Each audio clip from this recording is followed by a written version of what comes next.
Hey everybody, how you doing? It's Bruce here with Traveling with Bruce. How's it going today? I've got a video here for you on how you can save a pile of money on a cruise. But I want to let you know that my channel, Traveling with Bruce, is growing very quickly. I've got a ton of playlists for you on how you can save money on a cruise, how you can find a good cruise deal, how to book a cruise, how to really do the homework to avoid spending too much and getting the best value. In today's video, I'm going to show you how to save a bunch of money. If you like my videos, give me a thumbs up on my video. And if you really like what I'm doing, I hope you do, subscribe. There's a button here, there's a button there. There's a bell notification icon beside one of the subscribe buttons. If you click on that, you'll get notified every time I put a video up on my channel, and you'll be right up to speed with what's going on. Join me Monday to Fridays at 5 o'clock Eastern Time for my live stream, and Saturdays at 2 o'clock Eastern for a live stream. I have an open Q&A session on all those live streams. You can ask me anything you want about going on a cruise, whether you're brand new at it or you're a veteran, haven't done it for a while. Stop on by and say hi. All right, let's get on with today's topic, saving money on a cruise. Here are some tips for you to save a ton of dough, and let's run through them real quick. The first one I want to tell you about is not advertised very heavily, but it's called the Shareholder Benefit. And the bottom line is this: if you own 100 shares of either Carnival, Royal Caribbean, or Norwegian, these are publicly traded companies. If you own at least 100 shares of any of those three and you take a cruise on any of those three cruise lines or their subsidiary companies, you get a cabin credit for every cruise you take, unlimited, no matter how many per year you take. So in the case of Carnival, they own Princess Cruises, they own Holland America, they own Cunard, they own 10 different cruise lines, including Carnival themselves. You want to book a cruise on Holland America in the January, Princess in September, and Carnival in December, you'll get 3 cabin credits, one for each cruise. It's only a matter of how long is the cruise. If the cruise is a 7-day cruise, you'll get a $100 credit for each one. This is above any other offers that they're offering you on the sale of that cruise. It's additional. If it's a repositioning cruise, 15 days or longer, the credit can be as high as $250. It pays to be a shareholder of the cruise line. They give you these credits, no questions asked. That's one way, and every cruise you take, that's one way to save money. It's a cabin credit. You can spend it any way you want. You can go to tip money. You can go to specialty restaurants.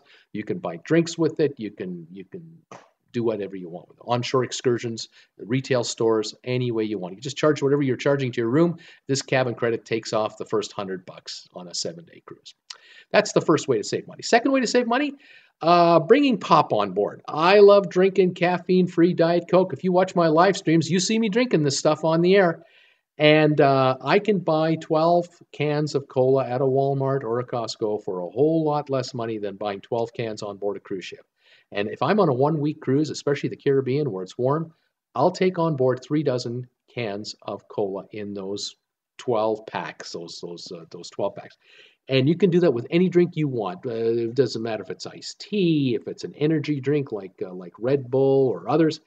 You like iced teas, you like Pepsi's, Honey Dew, it doesn't matter. You can bring as many as you want to carry, but I like to bring about 3 dozen on board. I know I'm going to save at least $2.50 a can by bringing 36 cans on board. That's $90.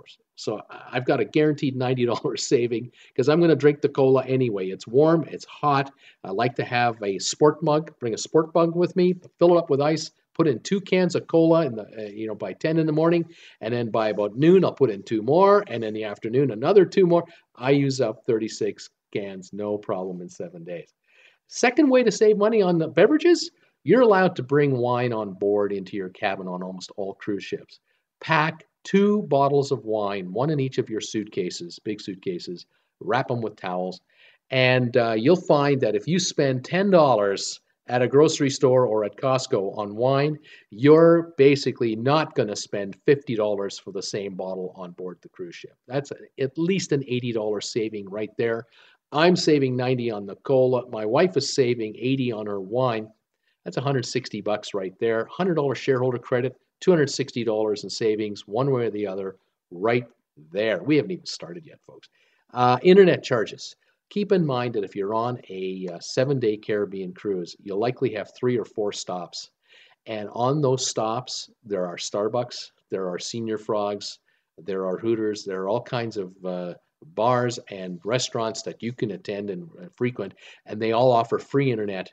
Just order a beer, order a coffee, order a dessert for two. You got internet for just hang around for 2 hours all you want, and you'll laugh. You'll be laughing. So why spend $25 to $50 a day on a cruise ship for internet when you're going to be offshore for 3 or 4 of the days for up to 4 to 6 hours per day, and you can do your own thing with the internet there, and it's free. So keep that in mind. Another way to save money is on alcohol. Don't buy a drink package if you want to save money.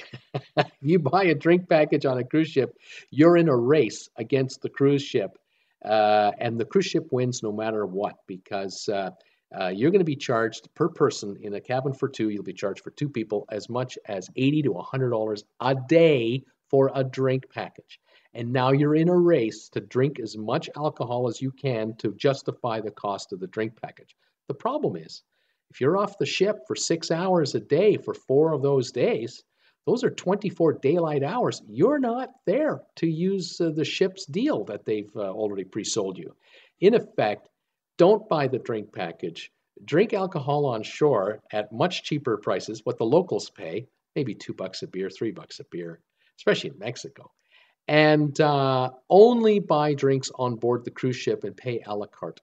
That's the best way to go. You've got your 2 bottles of wine. You'll buy a couple of drinks on sea days and kind of limit yourself, but you'll enjoy yourself on the shore at much more affordable prices. I think with the drink package pricing factored in, you could save $50 to $60 times 7 days each. That's $700 you're not going to spend with the cruise line. Cruise line doesn't like it when I tell you this, but that's a fact. Another way to save money is, let's say you're in Saint Martin. You grab a cab and you head downtown, which is maybe a $10 cab ride, 15 at the most.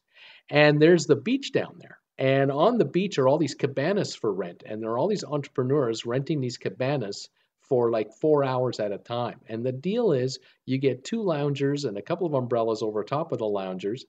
And you can get a bucket of beer, which might be 6 or 8 beer. The whole package might run you $25, $30. And that's like a 4 or 5 hour outing on the beach. You got it made. You're allowed to bring off the ship some snacks from the buffet. Take a Glad freezer bag to the buffet in the morning. Grab a couple of bananas, a couple of apples, a couple of muffins. Shove them in these freezer bags. Put them in your wife's purse, and you can walk off the ship with that food, and you can eat it at the beach. And just you can't bring that food back to the cruise ship. You eat it at the beach. You've got your beer. And if you're hungry, you can always order a burger on the beach if you have to. But you know there's food waiting for you on the cruise ship. Enjoy your 4 hours there. Have a great time. Back to the ship you go. The whole day cost you $50 with the cab ride each way, even if unless you walked it, which you can do. And you didn't spend $100 each on some kind of a ship outing, shore outing for that day. You saved another $100, and you had a great time. Last item to save money is a practical tip. Coming to the ship, if you're flying into an airport, say in Fort Lauderdale or Miami, you can take a shuttle bus that the cruise line provides to you right to the ship. The other option, of course, is if you're coming in the night before, you're taking a free shuttle with the hotel that you're staying at to your hotel, and the hotel will give you a free shuttle ride to the cruise ship the next morning. You don't have to rent a car. You don't have to rent taxis. You're probably within walking distance from your hotel, or maybe a $5 cab ride to a big Walmart store or a Costco to do your pre-cruise shopping, which is those pop cans I'm telling you about and the wine. That's $170 in savings. Spend $20 in cab fare to get that, but you don't have to rent a car if you don't want to. So you can save a ton of money using these shuttle services. When the cruise is over, you're taking a shuttle bus right from the ship right to the airport. You're saving $35 on the taxi fare, and you add it all up, it's a lot of money. I figure you could save with 2 people maybe $1,000 off the cost of taking the cruise, just by taking these tips and using some or all of them. There you go. There's some more tips for you. If you want to get more money-saving ideas, join me on my live streams Monday to Friday at 5 p.m. Eastern Time, Saturdays at 2 p.m. Eastern Time. We're talking all the time about cruise ship vacations, how you can save money, how you can avoid paying out money you don't need to be paying out. And it's just knowledge is the key. The more you know, the smarter you are, the more affordable a cruise can be. And money is precious. So this is Bruce with Traveling with Bruce. I hope you enjoyed it. Please subscribe. There's a button here. Subscribe. There's a button there. Give me a thumbs up on today's video. Hope you liked it. We'll catch you next time on Traveling with Bruce.